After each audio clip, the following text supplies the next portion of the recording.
Del Faro de Chipiona a la Sagrada Familia, el cemento está también tras la historia de miles de viviendas construidas antes, durante y después del desarrollismo español. Pero tras 200 años de dominio sobre otros materiales, su impacto en el medio ambiente está obligando a los fabricantes a buscar maneras más sostenibles de producirlo. En paralelo, la cultura se hace eco de ese cambio de conciencia, no solo en edificios que se levantan ya con otros materiales, sino también en libros y documentales que repasan su historia y advierten de sus peligros. Soy Silvia Cruz La Peña. Hoy en El País, cemento, de sueño constructor a pesadilla medioambiental.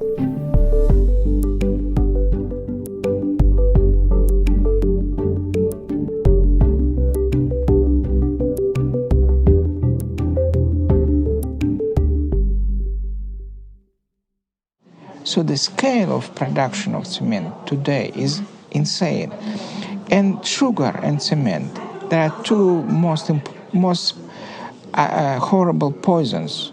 Escuchamos al director de cine Víctor Kosakowski presentando en la pasada Berlinale Arquitecton, un documental en el que reflexiona de una forma muy poética, pero también muy crítica, sobre la arquitectura que nos rodea, ¿verdad, Mar? Sí, totalmente.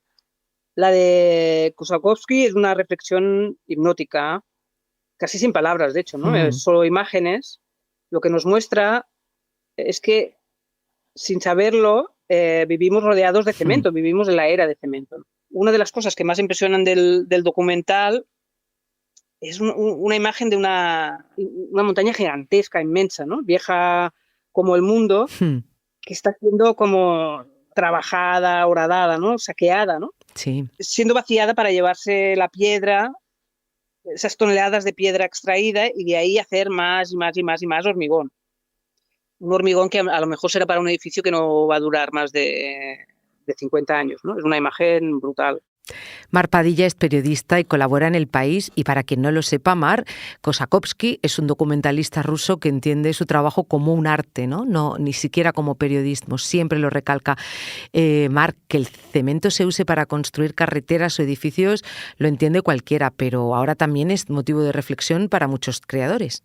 Sí, es una reflexión que lleva a pensar cómo vivimos, ¿no? ¿Dónde y de qué manera, a qué precio también. Lo que viene a decir en el documental es que necesitamos infraestructuras, que eso nadie lo duda, pero lo que se cuestiona es la locura de construir y construir sin fin. Esto, como explicó Joao Mascarenhas Mateos cuando hablé con él, un investigador del Centro de Arquitectura, Urbanismo y Diseño de la Universidad de Lisboa, el problema viene a ser que hemos hormigoneado demasiado nuestro territorio, nuestra naturaleza, nuestro paisaje.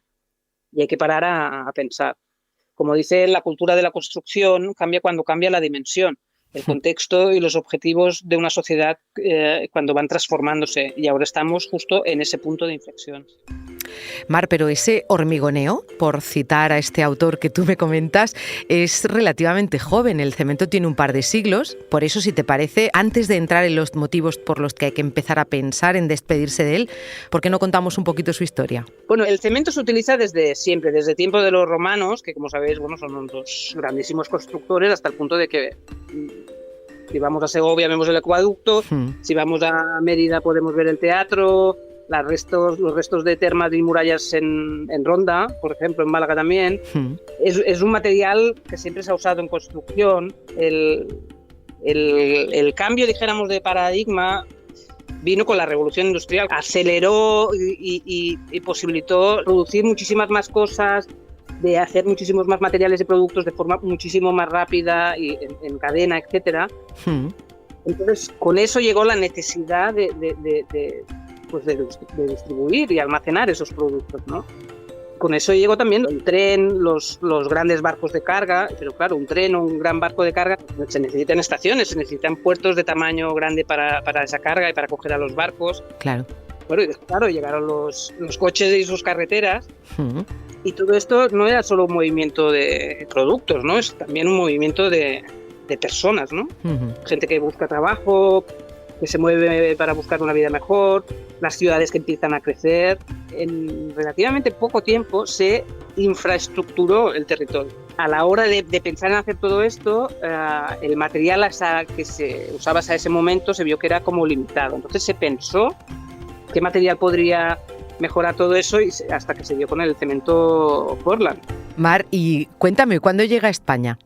Bueno, España llega como a finales del siglo XIX. Las primeras cementeras, creo que la primera es la de Tudela Beguín, que está muy cerquita de Gijón, Sí. que empezó a funcionar en 1898. También está la super cementera de la cementera Aslan en el Pirineo, que está en Castellar de N'Hug, justo donde nace el río Llobregat. Y también está la de Málaga, al lado del mar. Y de hecho allí hay una playa que es conocida como la playa del cemento. Sí. O la playa de la Porla, como Portland. Sí. Porla. Esto la verdad es que lo descubrí. Yo he ido varias veces a Málaga y me encanta, pero no sabía lo de la playa. Y esto pues lo descubrí leyendo un tuit del actor Antonio de la Torre, malagueño, Sí. que él explicaba que se acordaba de ir a bañarse a la playa de la Porla. Y bueno, yo creo que todo el mundo puede tener la idea de lo que es una cementera, que es una construcción gigante, ¿no? Una especie de fábrica gigantesca, una especie de mamotreto, dijéramos, retrofuturista, Sí. con pinta de las pelis de Mad Max, que tiene muchísimo impacto en el paisaje.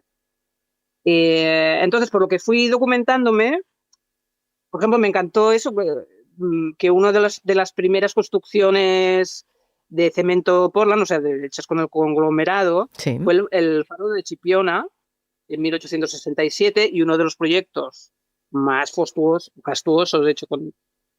bueno, que se está haciendo aún porque no se ha acabado, es la Sagrada Familia de Gaudí aquí en Barcelona. Sí. Como bien se sabe, era un arquitecto al que le encantaba todo lo curvilíneo y entonces le debió flipar el grado de moldeabilidad del material. Y también un edificio muy, muy impactante del material, claro, es el edificio de Telefónica en Madrid. Por ejemplo, en la película Los Golfos de Carlos Saura, Sí. que es de 1959, es muy impresionante ver el embrión del barrio de Ciudad Lineal, ¿no? En Madrid, cómo nace y se crece. Claro, lo que antes era un manto de tierra como horizonte, ¿no? Y bueno, y tú que eres de Barcelona, habrás visto fotos del barrio de Trinitat Vella. Sí. Que es un vecindario que tiene pues poquito más de 70 años y donde los primeros pisos, muchos de ellos autoconstruidos además por los vecinos, ¿no? Que llegaron muchos de Sí. Andalucía, de Extremadura, de Galicia, etcétera. Se construyeron casas o edificios, lo que antes eran pues viñedos, higueras y olivos, ¿no? Si hablas con la gente mayor de allí, ellos se acuerdan perfectamente. Pasaban un rato de fin de semana pues yendo a merendar, ¿no? Entre las viñas y de paso pues recogerse unos higos en verano. Y entiendo, Mar, que toda esa cementización, entre comillas, trajo empleo. Claro, eso trajo empleo, trajo muchísimas cosas más, ¿no? Pues sobre todo la construcción de esos edificios, de infraestructuras y cosas asombrosamente útiles que ahora pensamos que no podríamos vivir sin ellas, ¿no? Están las presas, los puentes. ¿Y tuvo algo que ver su precio, Mar? ¿Es barato construir con cemento? Claro, esa es la clave, ¿no? Construir a partir del cemento Portland es muy, muy barato, ¿no? Pensar que un saco de 25 kilos vale apenas 5 euros. Claro. Entonces, es un material que es muy fácil de usar, que se puede encontrar fácilmente, que además puede cambiar su moldeabilidad a partir del tipo de mezcla que le das, ¿no? O sea, puede ser más elástico o más duro.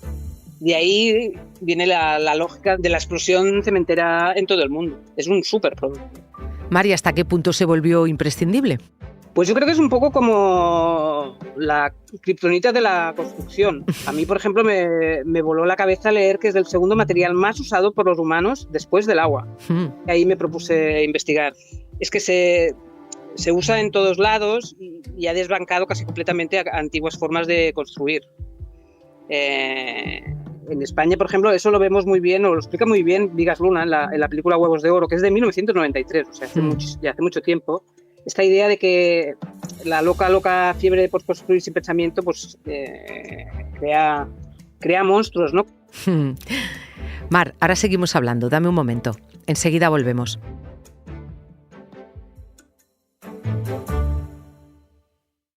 Estoy hablando con Mar Padilla sobre la historia del cemento y de cómo su uso está en revisión debido a su impacto en el medio ambiente. Antes me hablabas de un punto de inflexión, Mar. ¿Cuándo arranca esa preocupación? ¿Hay alguna fecha? Bueno, yo creo que desde las últimas 2 décadas, sobre todo, sí ha habido una progresiva preocupación por el cambio climático, por el aumento de temperaturas, pero yendo a lo que me preguntabas, quizás un punto de inflexión sería esto.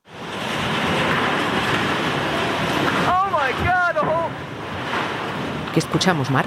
Bueno, esto es el huracán Katrina en Nueva Orleans, ¿os acordáis? En verano de 2005. Fue una tragedia terrible. Allí los diques y los puentes de hormigón no resistieron. Murieron más de 1.800 personas. La ciudad quedó en un porcentaje altísimo destrozada. El Katrina fue un fenómeno meteorológico devastador. Pero después de las investigaciones, lo que se contaba es que la ruptura de estos diques de los puentes de la ciudad también se debió a deficiencias en la construcción. Después, pocos años más tarde, en 2011, el terremoto y el tsunami que asoló Japón también no creó interrogantes, ¿no?, respecto a la confianza en el hormigón, ¿no?, su supuesta resistencia, como su absoluta fiabilidad, pues quedó en entredicho. Esto, claro, teniendo en cuenta que el material nunca tiene la culpa, ¿no? El uso o el mal uso que se hace de él. Claro. Mar, antes me hablabas de Trinitat Vella, el barrio barcelonés levantado con cemento, como tantos otros, pero también en Barcelona recuerdo que antes de que se hablara de medio ambiente, como ahora, ya se hablaba mal del cemento por otros motivos, y estoy hablando de la aluminosis. Sí, justamente de eso se trata. Parece que es una pauta que se repite, ¿no? Materiales baratos, pelotazos, infraestructuras o edificaciones de mala calidad, todo esto llevados por la avaricia. Sí. La aluminosis se genera como consecuencia de construir vigas y estructuras de edificios con cemento denominado aluminoso. Es un tipo de cemento que endurecía el material de forma muy rápida y es un tipo de material muy bueno para algunas cosas, pero no sirve para todo. Y desde luego no sirve para hacer las estructuras de las viviendas. Claro. Porque se comprobó después que es un tipo de material que en zonas de mucha humedad y calor produce una conversión química que debilita las estructuras. Y las vigas las hace más porosas y con menor resistencia. De hecho, es un material que con la fiebre constructiva entre los años 60, 70, 80, etcétera, se usó mucho, pero se reveló un peligro hasta el punto de que en 1977 se prohibió su uso para las vigas de los edificios, y esta era una prohibición que de hecho en Francia ya existía en 1945. María, ahora hablamos de un daño que afecta al conjunto del planeta, ¿no?, con consecuencias que cada vez son más a corto plazo. Hablamos de un daño al medio ambiente. ¿En qué consiste ese daño que hace el cemento? Bueno, la cuestión fundamental aquí es que son las devastadoras consecuencias medioambientales, ¿no?, del uso masivo del hormigón que se hace con cemento porra. Para empezar, es un material que necesita muchísima agua para fabricarse y que contamina muchísimo. La producción de cemento representa por sí sola hasta el 7% de las emisiones mundiales de CO2, lo que es más que todas las emisiones de la Unión Europea o India. Si fuera un país, dijéramos que seguiría en tercero en este ranking tenebroso, ¿no?, justo por detrás de China y Estados Unidos. Wow. Bueno, hablando de esto, Silvia, déjame que te lea un párrafo muy contundente de Ansel Japé en su libro Hormigón, arma de construcción masiva, publicado por Pepitas de Calabaza, en el que dice: el hormigón encarna la lógica capitalista, es el lado concreto de la abstracción mercantil. Como ella, anula todas las diferencias y es más o menos siempre lo mismo. Producido de forma industrial y en cantidades astronómicas, con consecuencias ecológicas y sanitarias desastrosas, ha extendido su dominio por el mundo entero, asesinando las arquitecturas tradicionales y homogeneizando todos los lugares con su presencia. ¡Guau! Ahí es nada, ¿eh? Mar, esa lógica capitalista por la que yo te preguntaba antes también si generó empleo en su momento, en esa fase de la cementización, te quiero preguntar, ¿puede destruirlo ahora la desaparición o transformación del cemento? Bueno, yo creo que, como tantas cosas, se trata más de un proceso de transformación. Cada vez hay más investigación en la creación de nuevos materiales y también que hay cada vez más empresas de construcción que se están transformando y dando servicios de destrucción o de rehabilitación. De forma que ya no se piensa tanto en este mantra de construir obra nueva sin fin, sino más en readaptar, en arreglar o en reconvertir. Claro. Esto es un movimiento que lleva un tiempo. Si nos fijamos, pues en muchas ciudades hay, por ejemplo, antiguas fábricas reconvertidas en centros culturales o edificios antiguos completamente renovados por dentro, ¿no? Conservando la misma fachada. Más recopilando todas las cifras y toda esta información que me estás dando, lo que me pregunto es si se puede construir sin cemento. Bueno, en realidad, como decía Mascareñas Mateos, hablamos de una gran máquina que va a demasiada velocidad. Lo que se trata, para empezar, es de frenarla, ¿no? y reconducirla para hacerla menos destructiva. Porque según el Acuerdo sobre el Clima celebrado en París en 2015, la industria mundial del hormigón debe reducir sus emisiones en un 16% para 2030, y estamos a 6 años de eso, y en un 100% para 2050. Y dime, ¿en qué punto están los avances para hacer ese cemento menos nocivo? Pues desde hace un tiempo, claro, la industria del hormigón está ensayando soluciones, ¿no? Para disminuir estas emisiones y la presencia de los componentes tóxicos. Por un lado, las altas temperaturas que requieren los hornos para su fabricación suponen un elevadísimo consumo energético y además suele implicar el uso de combustibles fósiles. Está buscando mejorar su eficiencia para reducir la contaminación, combinándolo con fuentes alternativas, como por ejemplo la biomasa.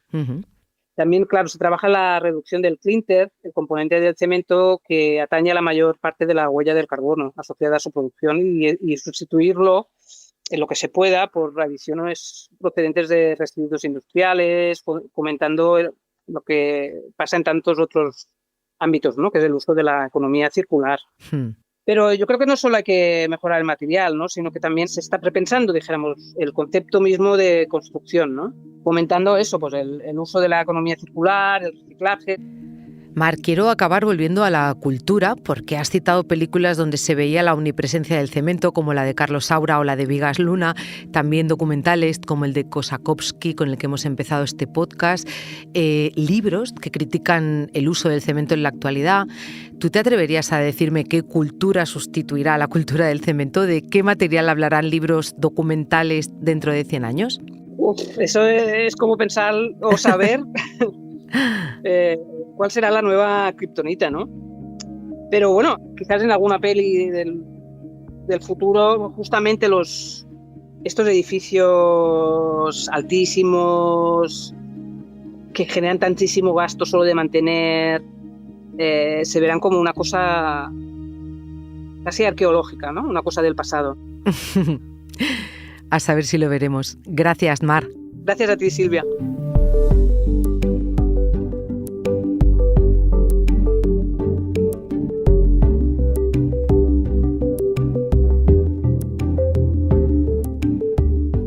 Este episodio lo ha diseñado Camilo Iriarte.